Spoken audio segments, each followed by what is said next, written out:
Zaxiradan futbolchi maydonga tushadi. 26 daqiqa ichida qizil oladi. To'pni ushlab turib, o'yinni cho'zgani uchun Chempionlar Ligasining chorak finalida. Bu Realning chorak finalda musobaqadan chiqib ketishiga asosiy sabab bo'lmadi.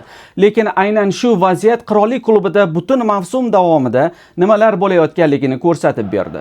Bavariya Real o'yinida birinchi bo'limda 5 ta gol urildi. Arda Güler 35-soniyada Noyerning sovg'asidan unumli foydalandi. Keyin turkiyalik Messi jarima to'pidan gol urdi. Tasavvur qilyapsizmi? Bu musobaqada Real libosida hali gol urmagan futbolchi bir kechada dublga erishayapti.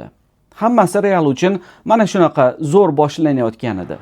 Lekin shunga qaramay Bavariya umumiy hisobda oldinda borayotgan edi. Keyin Kamavinga maydonga tushdi.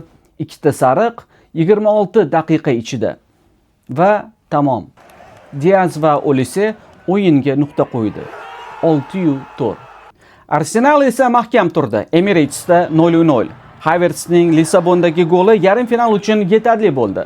Londonliklar tarixda ilk bora ketma-ket ikkinchi marta yarim finalga chiqdi. Ular hali bu turnirda chempion bo'lishmagan.